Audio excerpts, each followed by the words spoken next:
Okey, kita sambung balik semula. Tadi terputus. Dan seterusnya kita pergi kepada polisakarida. Polisakarida juga adalah merupakan jenis gula. Tapi gula yang macam mana? Contoh polisakarida adalah kanji. Contohnya kanji. Saya ambil di mana merah. Kanji ni jenis polisakarida. Polisakarida. Selulosa dan juga glycogen. Polisakarida ialah gula polimer. Gula polimer ni maksudnya gula yang rantaian monomer dia panjang. Contohnya macam ni. Okey, ni monomer. Kalau 2 monomer, polisakarida kan. Tapi kalau dah banyak, macam ni, mono.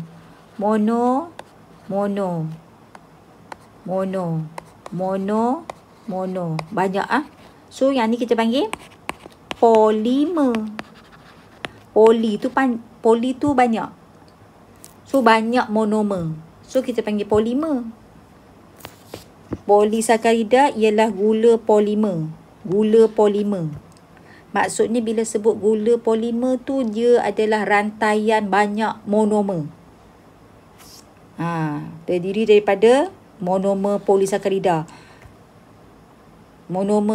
Rantaian banyak monomer polisakarida. Monosakarida. Ni macam ni lah tadi. Ni monomer.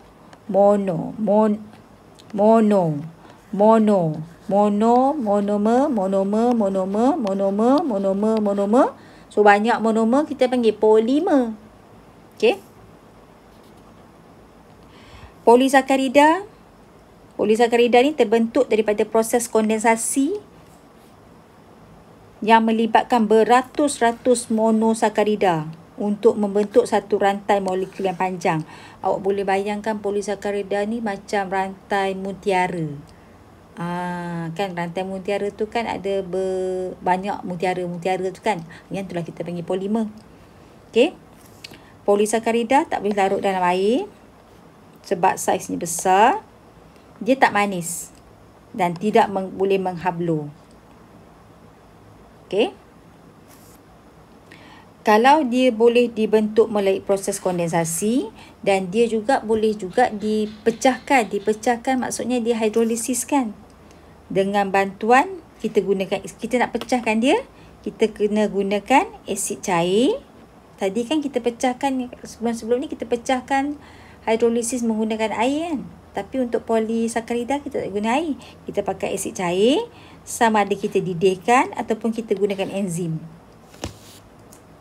Simple je untuk polisakarida ni. Jadi awak buat nota macam ni lah. Okey, terbentuk daripada apa?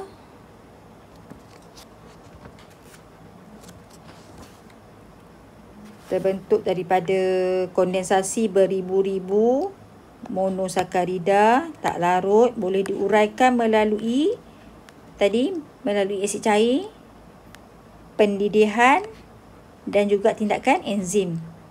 Tak manis dan molekul dia besar. So, awak lengkapkan nota ni last kali kita tengok kepentingan karbohidrat. Kepentingan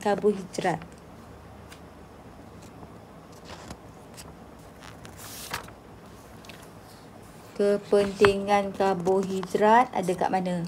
Okey, kepentingan karbohidrat ada kat sini bawah. Mana kepentingan karbohidrat?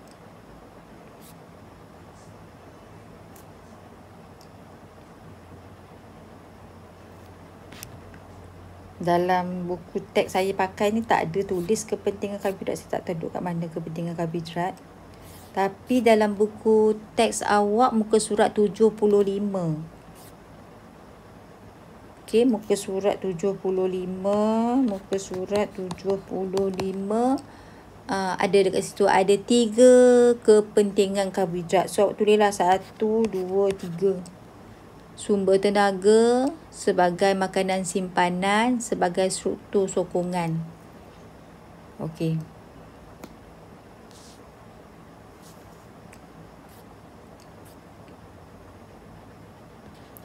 Selulosa. Selulosa adalah struktur utama dalam dinding sel tumbuhan. Selulosa adalah merupakan polimer, polisakarida. Kanji adalah simpanan polisakarida utama dalam tumbuhan. Okey, dan juga glycogen. Glycogen adalah polisakarida yang banyak terdapat dalam sel otot dan juga sel hati haiwan. Glycogen. So 3. Okey, kita dah habis dah tentang karbohidrat. Dan seterusnya kita nak masuk protein. Protein pula. Okey, 4.3 protein. Pun saya dah ringkaskan macam ni. So protein terdiri daripada unsur apa? Tengok sini. Protein terdiri daripada unsur karbon, hidrogen, oksigen, nitrogen. Dan ada juga setengah protein, ada sulfur dan fosforus. So kat sinilah. Karbon, hidrogen, oksigen, nitrogen. Dan ada juga protein yang ada unsur sulfur dan fosforus. Ada juga. Okey, tak semua. Makanan, contoh makanan yang kaya dengan protein. Contohnya, boleh tengok sini. Ikan, daging, susu, kacang dan telur. Okey. Unit asas untuk protein adalah asid amino. Unit asas untuk protein adalah asid amino. Kalau unit asas untuk karbohidrat tadi adalah monosakarida, tapi unit asas untuk protein adalah asid amino. Okey, asid amino. Asid amino ada 20 jenis semuanya. 20 jenis. Tak payah ingatlah 20 jenis. Awak ni hanya tahu 20 jenis saja. Okey. Unit asas. Okey, pembentukan protein. Kita tengok macam mana pembentukan protein. Tadi kita dah belajar tentang pembentukan karbohidrat kan. Okey, pembentukan protein. Okey. Semua protein, okey, tengok ayatnya. Semua protein terdiri daripada satu ataupun lebih polimer yang dikenali sebagai polipeptida. Polipeptida. Semua protein terdiri daripada satu ataupun lebih polimer yang dikenali sebagai polipeptida. Okey, maksudnya begini. Saya terangkan. Cikgu terangkan macam ni ya. Okey, ini adalah contohnya. Ini adalah asid amino. Satu. Apabila asid amino bergabung dengan satu asid amino, kita dapat apa tadi dalam buku teks? Kita dapat apa? Kita dapat dipeptida. Dipeptida. Ini adalah proses kondensasi dan melibatkan satu penyingkiran molekul air kan. Dipeptida ni pula, kalau kita nak pecahkan balik kepada asid amino, kita panggil proses hidrolisis. Macam tadilah. Hidrolisis. Okey. Dipeptida. Dipeptida ni kita boleh andaikan bentuk dia macam ni lah. Macam ni. Saya boleh andaikan bentuk dia macam ni. Di tu dua. Di tu dua. Maksudnya asid amino tu bergabung jadi dua. Kita panggil dipeptida. Okey. Dipeptida ni pula bergabung dengan dipeptida. Contohnya macam ni ya. Dipeptida akan bergabung pula dengan dipeptida. Contohlah. Dapat banyak kan? Katalah dipeptida campur dengan dipeptida, campur lagi dengan dipeptida. Contohnya kita dapat rantaian yang macam ni. Contohnya lah nak. Kita dapat macam ni. Banyak kan? Banyaklah kiranya. So rantaian yang panjang ni kita panggil, ini adalah kita panggil polipeptida. Macam tadi dah jugalah. Kalau satu asid monomer. Monomer dia adalah asid amino. Asid amino. Yang ni dipeptida. Kemudian dipeptida bergabung dengan dipeptida bergabung dengan dipeptida, dia akan jadi polipeptida. So, protein ni apa dia? Protein ni adalah ada dalam buku dia kata apa tadi? Protein adalah satu ataupun lebih polimer yang bergabung. Semua protein terdiri daripada satu ataupun lebih polimer yang dikenali sebagai polipeptid macam ni. Protein ni pula, protein ni apabila polipeptida ni, contohnya polipeptida ni, katalah macam ni, satu polipeptida ni bergabung pula dengan banyak polipeptida. Polipeptida ni mungkin bergabung dengan polipeptida lagi. Gabung lah kata.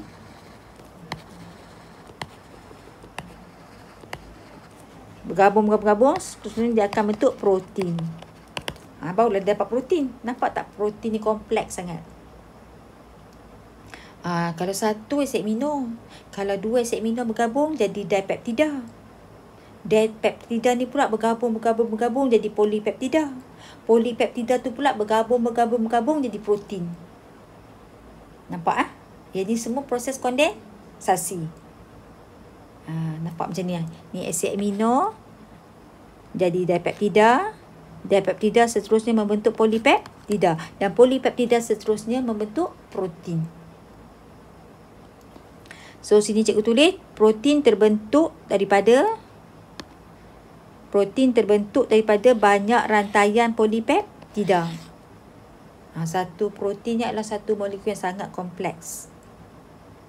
Kepentingan protein, kepentingan dia boleh tengok kat sini. Kepentingan protein ni, awak salin yang ni. Kepentingan protein untuk bina sel baru, membaiki tisu yang dah rosak, untuk sintesis tu bina enzim, hormon, antibody, hemoglobin. Protein juga membentuk bahan seperti keratin pada kulit, kolagen pada tulang dan juga myosin pada tisu otot. Okey. Ambil yang tu saja. Jadi awak lengkapkan nota awak. Kalau rasa nak bagi faham, kalau nak conteng-conteng dalam nota awak, bolehlah awak lukislah bagi cantik sikit. Ini yang saya boleh terangkan lah setakat yang saya boleh terangkan ni. Okey, seterusnya kita tengok lipid pula. 4.4 lipid. Lipid, lipid adalah sebatian hidrofobik yang tak larut air. Lipid ada 4 jenis. 1, 2, 3, 4, 5. 4. Silap. 1, 2, 3, 4. Okey. Kita dalam 4 jenis ni, kita nak fokuskan kepada lemak. Jenis lipid yang sangat penting itu lemak. Apa dia lemak? Apa dia lemak? Okey, dalam buku. Lemak ataupun minyak, tak kisahlah lemak ke minyak ke, semua jenis lipid, ialah trigliserida. Tulis sini. Ialah trigliserida. Apa dia trigliserida tu? Trigliserida tu, tengok sini. Trigliserida ialah sejenis ester, tak penting. Trigliserida ni terbentuk daripada kondensasi satu molekul gliserol bersama 3 molekul asid lemak. So proses kondensasi berlaku, dapatlah gabungan macam ni. Yang inilah kita panggil trigliserida. Bila sebut trigliserida, awak ingat dalam kepala gabungan satu molekul gliserol dan 3 asid lemak. proses yang terlibat adalah kondensasi. Dan proses kondensasi akan melibatkan penyingkiran molekul air. Di sini bukan satu molekul air, tetapi 3 molekul air akan tersingkir. Ni 3 ni. Okey. Ni. Inilah trigliserida. Minyak ataupun lemak ialah jenis trigliserida. Okey. Trigliserida tu terbentuk daripada proses kondensasi apa dengan apa tadi. So, dalam buku ni, dalam buku mana-mana pun, biasanya gliserol kita apa ni? Kita simbolkan dia dalam bentuk 4 segi lah.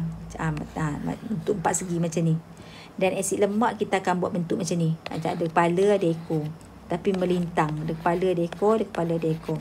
Yang tu asid lemak. Okay, bila dah bergabung, dia jadi macam ni. Dia jadi macam ni. Tengok cara lukis dia tu. Kepala duduk kat sini, ekor bercantum dengan gliserol. Kepala ke ujung ni, ekor bercantum dengan gliserol. So, belajar lukis. So, saya nak awak lukiskan gambar rajah ni kat sini. Lukis kat sini. Ya. Itulah lemak. Ada 2 jenis. Asid lemak ni pula ada 2 jenis. Asid lemak ada 2 jenis. Ni asid lemak yang mana ni? Yang ni. Asid lemak ada 2 jenis. Asid lemak tepu dengan asid lemak tak tepu. So, awak tulis kat sini. Okey. Awak tulis sini. Tambah, awak tulis tulis nota. Asid lemak. Mana dia? Okey. Asid lemak ada 2 jenis. 1, 2. Masih asid lemak ada 2 jenis. Lepas tu apa dia? Apa lagi? Perbandingan di antara asid lemak tepu dengan lemak tak tepu. Lemak tepu dengan lemak tak tepu. Okey. Kalau lemak tepu, lemak ni ada 2 jenis. Lemak ada 2 jenis. Lemak okey. Ni awak boleh tarik sikit lah kat sini ni. Ambil apa. Nanti buat cantik-cantik sikit lah. Cikgu buat ni tak cantik. Awak sini. Lemak ni ada 2 jenis. Tarik sini. 2 jenis. Tadi ni asid lemak. Tadi asid lemak. Asid lemak lain. Asid lemak dengan lemak lain. Okay. Asid lemak dengan lemak lain. Asid lemak ada 2, asid lemak tepu dengan asid lemak tak tepu. Persamaan dan perbezaan di antara lemak tepu dengan lemak tak tepu. Okey, ni 2 jenis. 2 jenis, jadi saya nak awak buat jadual. Kalau cukup ruang boleh tulis kat sini. Kalau tak cukup ruang tulis tempat lain. Ya, persamaan di antara kedua-dua lemak tepu dengan lemak tak tepu. Okey. Persamaan.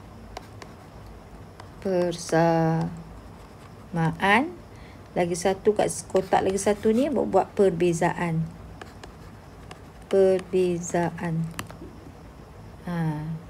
Okey, ada 2 jenis, persamaan dan perbezaan. Untuk yang perbezaan tu, okey.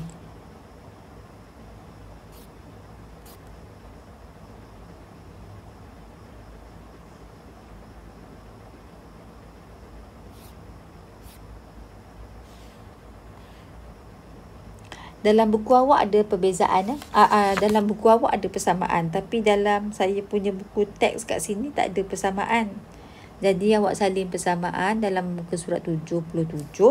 Dalam buku saya hanya ada perbezaan.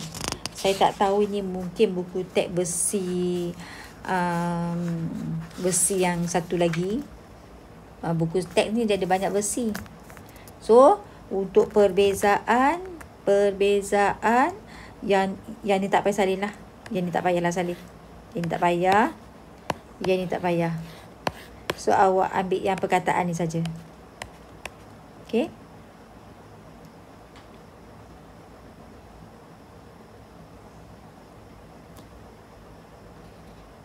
Kalau lemak tepu dia mempunyai asid lemak hanya, kalau lemak tepu, asid lemak hanya mempunyai ikatan tunggal saja antara karbon. So ikatan tunggal antara karbon. Karbon dengan hidrogen tu ikatan tunggal. Kalau asid lemak tak tepu, dia ada ikatan ganda dua. Yang ni awak dah belajar dalam subjek kimia. Nanti awak akan belajar subjek kimia, ikatan tunggal dengan ikatan ganda dua. Okey, tak apa salin dulu. Nanti tak faham, dia tanya saya kemudian. Kemudian kita tengok lilin. Jenis lipid yang kedua adalah lilin. Lilin mengandungi satu molekul alkohol yang bergabung dengan satu molekul asid lemak dan bersifat kalis air. Sini, salin. Fosfolipid, komponen utama